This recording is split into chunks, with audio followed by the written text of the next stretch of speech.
저는 다른 모든 분들이 그렇듯이 가족들을 사랑하고 또 행복했으면 하는 바람으로 평생을 부양했습니다. 아니 애만 사람 잡는 거 아니에요 지금. 이거 가스라이팅 당한 거예요 이거.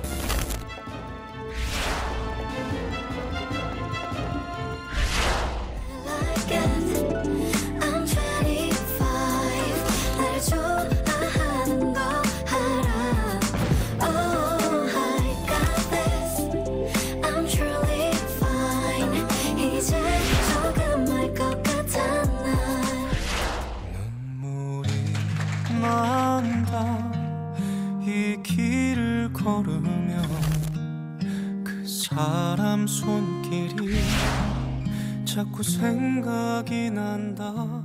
붙잡지. 네, 분위기 바꿔보겠습니다. 라이브 스테이션 화제가 되는 사건, 사건, 사고 생생하게 짚어볼 텐데요. 김은배 전 서울경찰청 국제범죄수사팀장 그리고 박지훈 변호사 나오셨습니다. 반갑습니다. 안녕하십니까? 우렁차신데요. 네. 그렇습니까? 네, 박지훈 변호사 먼저 여쭤볼게요. 저희가 며칠 전에 전해드렸는데 친형 부부와 법적 분쟁 중인 방송인 박수홍 씨 얘기입니다. 박수홍 씨가 최근에 형수를 상대로 경찰 고소를 했더라고요. 원래 지금 재판 진행 중인 거는 이 횡령 같은 재산제 범죄 지금 재판 진행 중인데 네. 이거 말고 정보통신망법상의 명예훼손을 했다, 허위사실을 유포했다라고 하면서 형수한테 지금 고소했던 사실이 지금 알려져 있습니다. 법적 책임을 묻겠다는 건데 네. 실제로 이 유사한 내용이 극단적 선택을 했던 김용호 씨가 사실은 이거 법적 분쟁이 있었어요. 네. 이 허위사실 유포로 재판도 하고 수사가 진행 중인데 이 내용을 이 형수로 고소를 한 것 같고요. 김용호 씨는 지금 사망을 했기 때문에 네. 그 사건 자체는 공소 기각이 되거나 공소권 없음 결정이 나는데 그 사건이 이제 이 형수 쪽으로 좀 이전됐다고 보면 될 것 같습니다. 사생활 관련 뭐 유머, 유출에 네, 루머를 유포했던 출처가 형수다라는 네. 건데 앞서 이제 박수홍 씨 부모도 이제 재판에서 뭐 박 씨 관련 사생활을 그야말로 막 무차별적으로 막 부모가 폭로하더라고요. 지난 13일입니다. 공판이 있었는데요. 공판 과정에서 친부모가 나왔습니다. 뭐 엄마 아빠가 이제 박수홍 씨 부친 모친이 나왔는데 이제 문제는 모친이나 부친의 발언 중에 뭐 허위 사실, 특히 개인적 사생활 관련된 뭐 임신이라든지 낙태라든지 여러 가지 얘기들이 있었는데 막 그 내용들에 관련해서 지금 고소를 한 것 같아요. 부모를 상대로 좀 고소하기 좀 뭐하니까 아마 형수가 얘기한 거 아니냐라고 박수홍 측에서는 예상을 하는 것 같고 그 내용 자체가 김용호 씨하고 법적 분쟁 사실하고 거의 같습니다. 거의 같기 때문에 사실은 법정에서 저 얘기를 하는 걸 봤을 때는 어머니가 형수한테 얘기가 듣고 저래 하는 것 같다라고 생각이 들어서 아마 법적인 대처도 지금 하는 것으로 좀 보입니다. 김은배 팀장님. 네네. 이 박 씨의 막내 동생이요. 법정에서 큰형의 잘못을 뭐 증언했을 때 부모의 반응 이게 좀 황당했어요. 참 안타까운 일인데요. 8월 9일 날 그 특정경제가정처벌법에 의한 횡령이 있지 않습니까? 네. 거기에 박수영 형하고 박수영 배우자가 이제 기소돼서 재판을 받고 있는데 네. 7차 공판에 그 박수홍의 동생이 출연을 했습니다. 증언 출석을 했는데 거기서 뭐라고 했냐면은 결국 이 사단이 난 것은 큰형 때문이라고 했고요. 네. 우리 가족이 여기까지 올 수 있는 건 박수홍이 크고 홍이 크고 박수홍이 큰형한테 이런 대접을 받아서는 안 된다고 생각하며 그리고 이렇게 얘기를 하니까는 그 얘기를 끝난 뒤에 그 부모로부터 상당히 실책을 받았는데 그런 소리 할 거면 얼굴을 보지 말자고까지 했다는 거예요. 그래서 상당히 비난을 받았던 거죠. 근데 이런 내용을 그 다음날 그 박수홍 씨의 변호사 아시죠? 네. 또 땡땡 변호사 거기하고 김땡땡이 둘이 유튜브를 하고 있습니다. 여기 뭐라고 올렸냐면은 그 실차 공판에 대해서 굉장히 인상 깊은 것이 있다 그러면서 인용을 했는데 네. 박수홍 씨 막내 동생이 우리 가족이 바탕에 이런 거는 그형 때문이라고 얘기를 했고 네.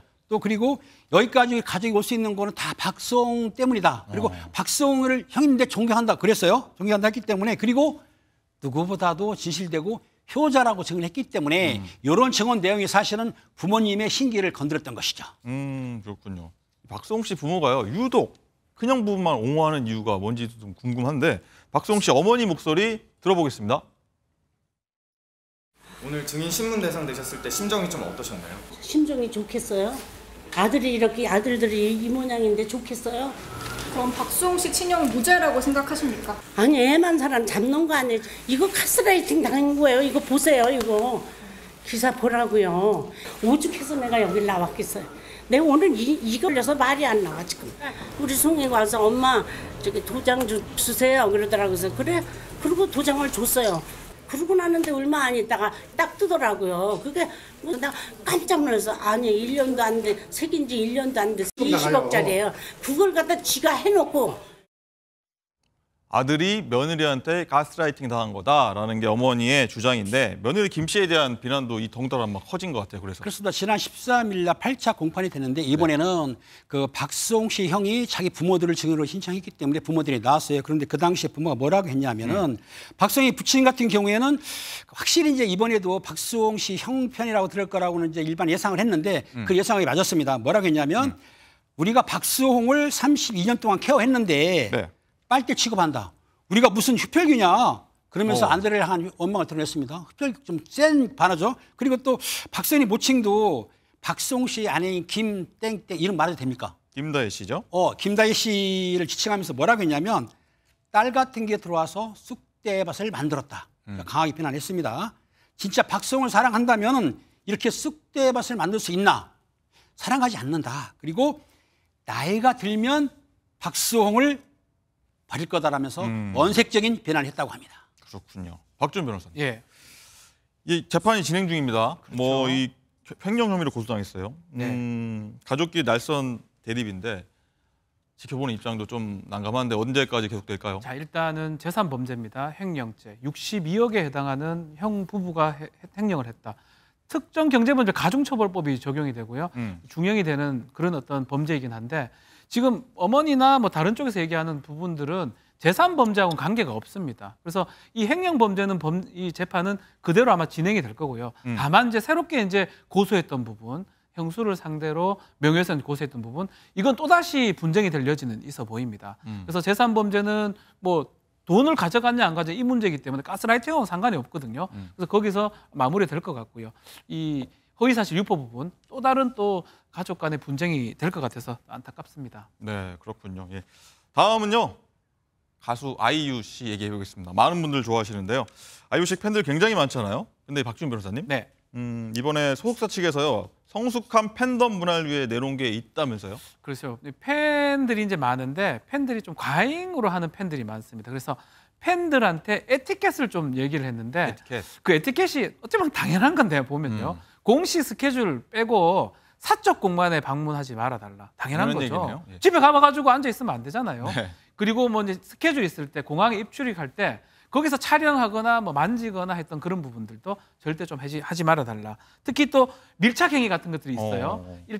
일정 범위 이상의 밀착행위도 하지 말아달라. 비공개 스케줄은 현장 방문을 좀 금지하라 달라고 하면서 네. 팬들이 지켜야 될 어떤 사회적으로 지켜야 될 에티켓을 기본 공개를 에티켓. 했고요. 이걸 만약에 어긴다면 자격 박탈하겠다 이런 얘기까지 하고 있는 상황입니다. 예, 자격 박탈, 공식 팬클럽 자격 박탈 네. 얘기 나오고 있는데 김은배 팀장님, 법적 조치 안 되면 취하겠다 이런 얘기까지 나오는 것 같더라고요. 소속사에서는 상당히 좀 이게 약간 격앙된 상태인데요. 내용을 잠깐 설명해 될까요? 네네네. 이게 뭐라고 나왔냐면은 그 에티켓을 위반하는 행실을 사전 경고 없이 아이유 공식 팬클럽 아이유의 가입 자격 혜택 같은 거라든가 또 박탈할 수 있다고 말을 했고요.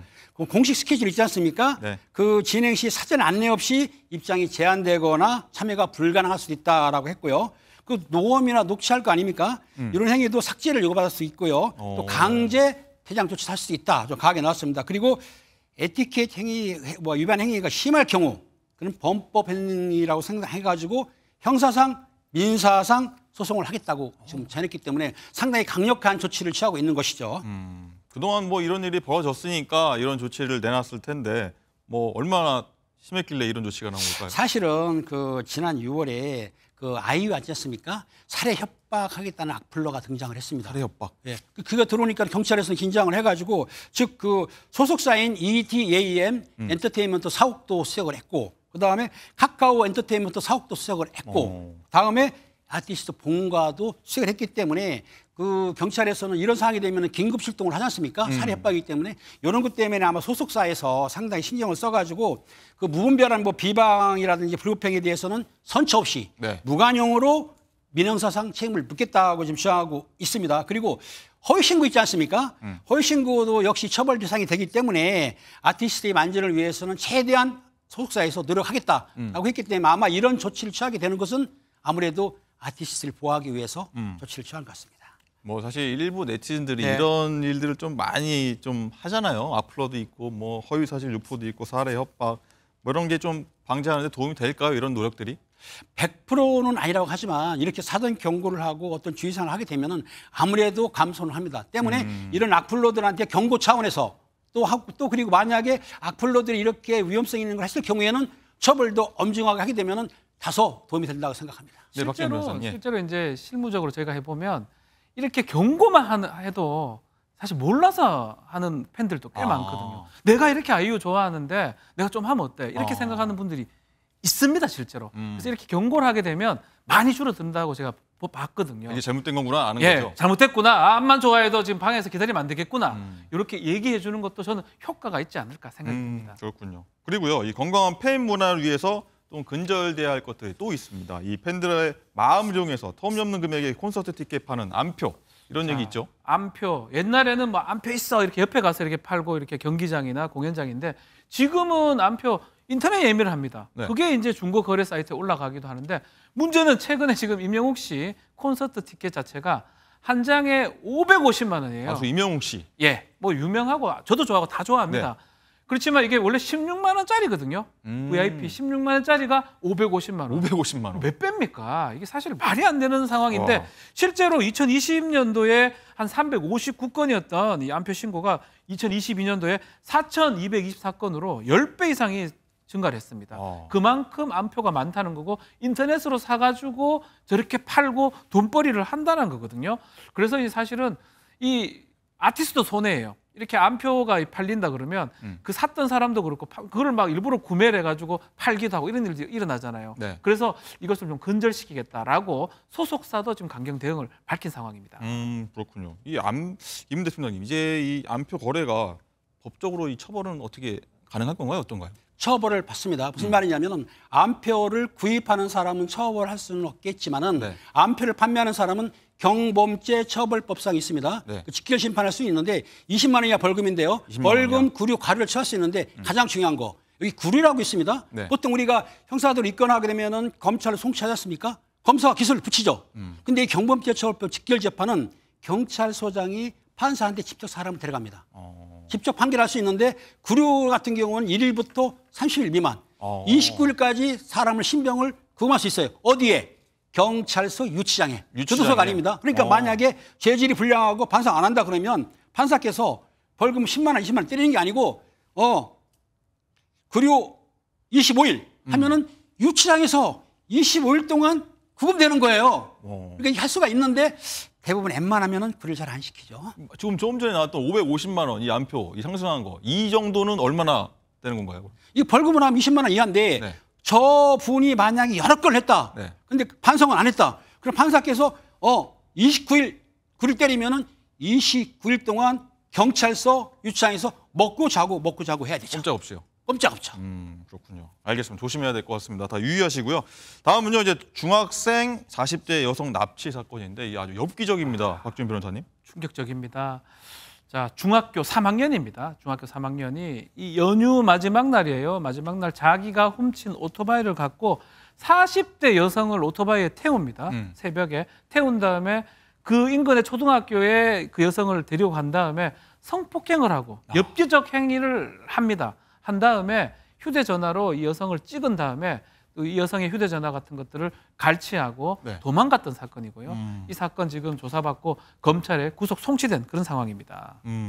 피해 여성이요. 뭐 증언이 들어보니까 뭐 아주 충격적입니다. 자, 일단은 두 사람이 왜 오토바이를 탔을까 이게 궁금한데 여성이 술을 조금 했던 것 같아요. 여성분이. 택시를 기다리는 과정에서 택시를 못 잡고 있었고 오토바이가 와가지고 타라, 나 배달하는 사람이다, 태워주겠다 해서 아는 사람으로 좀 착각을 하고 탔던 걸로 지금 보이고, 그런데 이제 문제는 충격적인 거는 그런 어떤 성폭행, 아주 엽기적 행동들을 이제 방송에서 말하기 어려운 그런 행위들을 한 다음에 여성은 이제 무서우니까 계속 울었는데 이 중학생 피의자가 계속 웃었다는 겁니다. 그걸 웃었다고요? 보면서 더 충격적이다. 나는 우는데 이 가해자는 계속 웃고 있더라. 이 부분 때문에 지금도 지금 아주 충격적인데 더 충격적인 거는 알고 보니까 이게 중학생이었던 거예요. 중학생. 중3이었다는 얘기를 듣고 더 큰 충격에 빠졌다고 합니다. 김은배 팀장님, 네네. 이거 뭐또 경찰에 신고하면 딸을 해치겠다, 뭐 이런 얘기까지 했다 하더라고요. 이 어린 나이인데 죄질이 너무 불량하지 않나요? 상당히 불량하고 황당했는데 저도 소년기에 근무한 적이 있습니다. 이 소년은 척법 소년은 아닙니다. 소년범이기 때문에 소년법 적용을 받는데 실제로 제가 근무할 때는 보통 본드를 분다든지 네. 폭행을 하고 또 성폭행도 있긴 있었어요. 근데 이렇게 엽기적인 없었거든요. 보세요. 강도 강간, 강도 상해, 절도, 무면허, 게다가 촬영까지 했다고 하지 않습니까? 네네. 이렇게 불량스럽고 위험한 학생은 제가 근무를 오래 했지만 사실 처음 봤습니다. 그렇기 때문에 최근에 이제 소년범들이 이렇게 사건을 치기도 하고 흉악범죄를 저지르기 때문에 네. 연령을 낮추자는 말도 있고 그런데 어쨌든 이 소년에 대해서는 구속한 건 좀 이례적이에요. 소년범도 구속을 웬만하면 안 하거든요. 네. 구속이 됐어요. 그러니까 아마 재판부에서도 엄중하게 봐가지고 제가 보기에는 강력한 처벌이 예상됩니다. 박준 변호사님, 예. 어느 정도 처벌 나올까요? 이런 거? 아마 지금 소년이기 때문에 소년을 구속하지 않습니다. 예외적으로 지금 구속을 한 거거든요. 그만큼 엄중하다고 하고 좀 저희가 얘기를 하지만 강도, 강간, 강도 상해 뭐 엄청난 범행들을 뭐 소년이 지금 저질러 지금 나오고 네네네. 있죠. 도로교통법 뭐 무면허, 절도죄, 오토바이 절도, 강도 강간, 강도 상해. 이 범정형으로 봤을 때는 10년 이상이거든요. 10년 다만 이상. 소년이기 때문에 장단기형이 나중에 이제 적용이 되기 때문에 그거 좀 지켜봐야 될 것 같습니다. 이 얘기는 그만하겠습니다. 네. 다음 사건은요, 테이저건인데 뭐 이 사건 보면요, 술을 정말 곱게 먹어야 된다 이런 얘기가 나옵니다. 어떤 사건이죠? 자, 이 사건도 좀 충격을 주는 사건인데 문신을 하고 이 할보를 하던 40대 남성 사건입니다.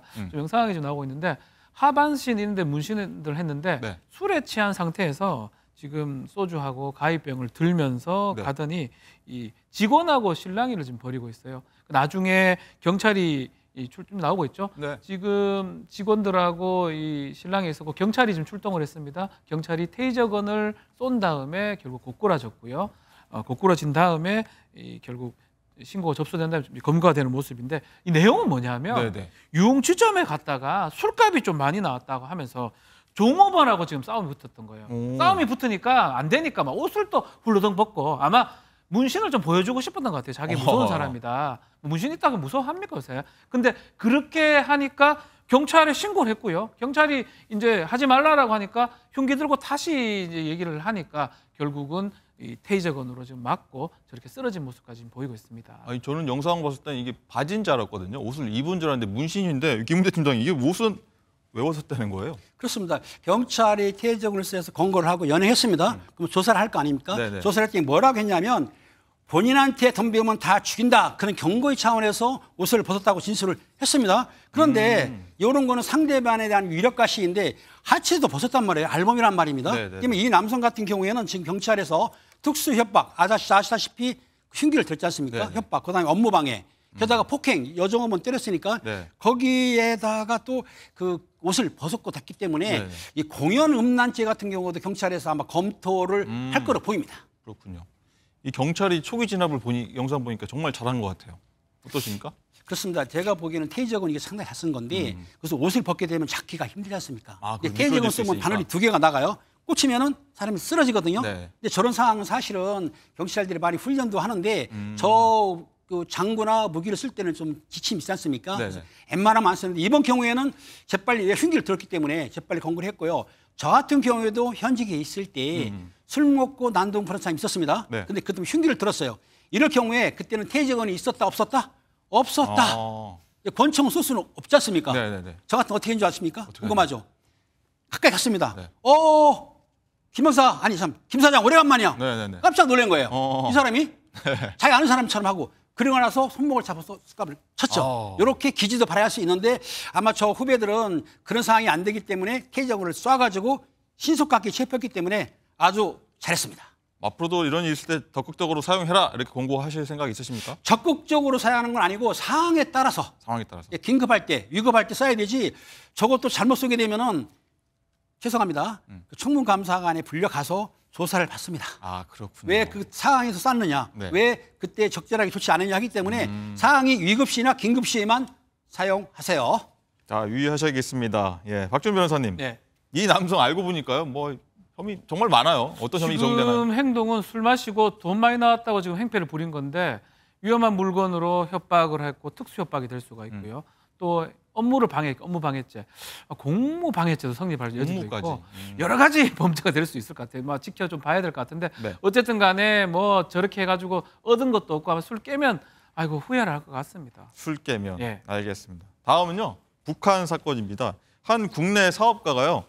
북한 식당 직원 미인계에 넘어가서 7년간 지령 수행을 했답니다. 이 지금 뉴스가 계속 보도되고 있는데 박준 변호사님 한번 소개 좀 해주세요. 자, 동남아시아에 있는 북한 식당에 방문을 했던 IT 사업가입니다. 음. 이 사람이 한 번 방문했다가 거기 계속적으로 방문을 해가지고 한 7년간 뭐 코로나 때는 빼고요.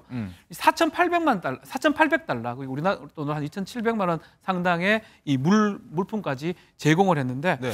처음에는 아마 뭐 단순한 거 생필품이나 이런 것들 얘기를 뭐 주고 했던 것 같습니다. 그렇지만 나중에는 미국 달러도 주고 북한 식당 운영하는 거 알면서도 본인이 그 북한 식당 운영에 대해서 IT 전문가니까 게시글도 써주고 적극적으로 좀 지원을 했던 것 같습니다. 심지어는 이 뭐 북한에서 의뢰했던 내용까지 이 IT 사업자가 함으로써 처음에는 단순하게 도움을 좀 줬던 게 네. 나중에는 이게 좀 간첩 비슷한 행동까지 간첩. 뭐 정보 넘긴 행동까지 어. 그렇게 했던 사건이 지금 알려졌습니다. 네, 팀장님. 그럼 마약 의약품까지 전달했다고 뭐 하더라고요. 뭐 남자 이 어떻게 경찰서 가서 뭐라고 하던가요? 경찰에서 뭐라 하냐면 사실은 이 피의자 같은 경우에는 식당 홍보무 게시물을 작성해가지고 10여 차례 인터넷에 올리기도 했습니다. 그런데 뭐라고 했냐면 북한 식당 종업원하고 애정 관계로 했을 뿐이지 그렇게 간첩에게 안 했다고 혐의를 부인하고 있습니다. 그러니까 네. 종업원하고 쉽게 해서 불적절한 관계를 가졌다는 얘기예요. 그렇게 하면서 또 그런데 경찰은 이 피해자가 사실은 북한 노동당 창건일이 있습니다. 네. 10월 10일인데요. 네. 그날도 꽃다발을 들고 식당에 들어가는 장면이 포착이 됐는데 네. 꽃다발을 들었다는 얘기는 뭡니까? 축하하러 간다는 얘기 아닙니까? 이런 일을 했기 때문에 경찰에서는 간첩 행위가 있다고 지금 보고 있는 것 같아요. 그렇군요. 온라인 상에서는 이제 미인계에 당했다. 뭐 이런 얘기까지 나오는데 뭐 얼마나 예뻤길래 그러는 거냐. 뭐 이런 뭐 와글와글 합니다. 네.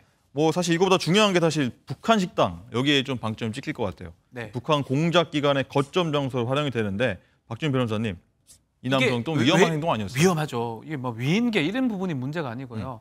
외화벌이 수단입니다. 북한 입장에서는 동남아에 이런 식당들이 있습니다. 지금 베트남이나 뭐 라오스나 지금 가보면 있거든요. 동남아 갔다가 여기 가서 같은 한국말 쓰니까 좋다고 하다가는 뭐 간첩이나 뭐 이런 걸로 문제가 될 여지가 있습니다. 알겠습니다. 뭐 세상이 정말 넓고요. 조심해야 할 일도 많고 사건 사고도 많은 것 같습니다. 두 분 말씀 여기까지 듣겠습니다. 감사합니다. 감사합니다.